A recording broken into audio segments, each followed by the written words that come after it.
ஸ்ரீமதே ராமானுஜாய நமஹ. இதுவும் ஒரு லைஃப் எக்ஸ்பீரியன்ஸ். இது ரொம்ப ஃப்ரெஷ்ஷான எக்ஸ்பீரியன்ஸு. உங்களுக்கு கூட பயன் பெறலாம் இந்த இன்ஃபர்மேஷன். ஒரு மாதத்துக்கு முன்னாடி என்னோடய எல்ஜி 32 இன்ச்சு ஸ்மார்ட் டிவி கெட்டு போயிடுது. ரிப்பேர் பண்ண வந்தவர் சொன்னார், ஒரு 10,000 ரூபாய்க்கு மேலே செலவழியும் சரி செய்யறதுக்கு. அதுக்கு நீங்கள் புது டிவியே வாங்கிக்கலாமே அப்படின்னு சொன்னார். புது டிவி என்ன விலை இருக்கும் அப்படின்னு சொல்லி அமேசான் இங்கெல்லாம் தேடி பார்த்தபோது 13,500லேருந்து 15,500 வரலையும் வந்து ஒரு ரேஞ்செல்லாம் போட்டிருந்தது.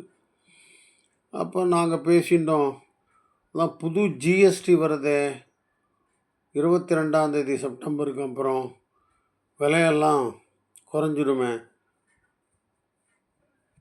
ஜிஎஸ்டி பட்ஜெட் அப்படின்லாம், அது ஜிஎஸ்டினால் சேவிங் அப்படின்லாம் ரொம்ப பேசப்படுகிறது, வெயிட் பண்ணலாம் 22 அப்புறம் பார்க்கலாம் அப்படின்னு நாங்கள் தள்ளி போட்டுட்டே இருந்தோம். அப்பப்போ பார்த்துட்டு இருந்தேன் எல்லாம். அதுக்கப்புறம் சில சமயத்தில் Amazon.inல இந்த 32 இன்ச்சு எல்ஜி டிவி 10,000 ருபீஸ் பக்கத்தில் கிடைக்கும். ஆஹா, நல்ல சேவிங் ஆச்சே அப்படின்லாம் ரொம்ப கற்பனையோடு இருந்தேன். அப்புறம் வந்து எல்ஜி ஷோரூம் பக்கத்தில் இருக்குது, எங்கள் ஆற்றுலேருந்து ஒரு 1.5 கிலோமீட்டரில் இருக்கும். அங்கே போய் விசாரிக்கலாம் அப்படி தான் சொன்னார்.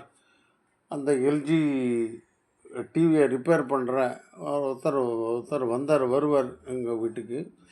அவர்கிட்ட வெயிட் அங்கேயே போய் விசாரிங்கோ, அங்கேருந்து ஃபோன் பண்ணுங்கோ அப்படின்னார். சரி, போய் விசாரித்தோம். சார், இந்த 28% இருந்து ஜிஎஸ்டி இதுக்கு 42 இன்ச்சு டிவிக்கு அதை தான் 18% குறைச்சிருக்காங்களே ஒழிய இந்த இந்த 32 இன்ச்சு டிவிலக்கெல்லாம் ஒன்றும் குறைப்பு இல்லை அப்படின்னு விட்டார். அவர் சொல்லி கணக்கு போட்டு ஒரு 18,000க்கு மேலே சொல்லிட்டார். ஏடா இது கம்மியாக வாங்க போவோம், சேவ் பண்ண போகிறோம் அப்படின்னு நினச்சா இன்னும் கூட செலவழிக்க வேண்டியிருக்கேன் அப்படின்னு பல விசாரித்தேன் நான். சார், அதே விலை தான் 13,000 சம்திங் இருக்கும், அதுக்கு 18% ஜிஎஸ்டி போட்டு உங்களுக்கு வந்து விலை வந்து 18,000 வரும். அதுக்கப்புறம் நான் சொன்னேன், என்கிட்ட பழைய டிவி ரிப்பேராக போயிட்டேன், அதை எடுத்துப்பீங்களா அப்படின்னு கேட்டேன். எடுத்துப்போம் அப்படின்னு சொல்லிவிட்டு அதுக்கு ஒரு 1000 ரூபா கம்மி பண்ணிட்டேன். இப்போ 17,000 வந்தது.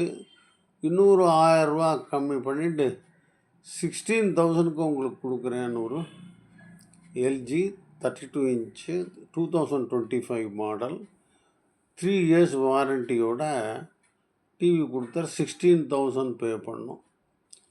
அதுக்கப்புறம் அதே எல்ஜி அதே வந்தார் மெக்கானிக், அவரே வந்து இன்ஸ்டாலும் பண்ணார்.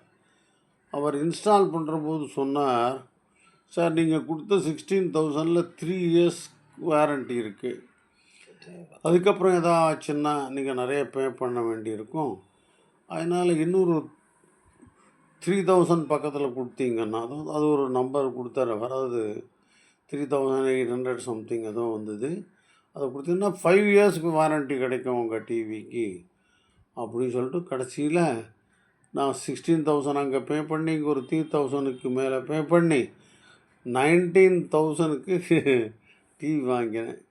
இதுதான் ஜிஎஸ்டியால் கிடைத்த சேவிங்னு சொல்லாமல் தெரியல, ஆனால் உண்மையாக நடந்தது இதுதான். அதாவது ஜிஎஸ்டி குறைப்பு சில பொருள்களுக்கு மாத்திரமே, அப்படி சில பொருளுக்கு இல்லை, எல்லா பொருள்களுடைய விலையும் குறையும் என்பது ஒரு தவறான பிரச்சாரமாக இருக்கும் அப்படின்னு என்னோடய அபிப்பிராயம். இது என்னுடைய அனுபவம்.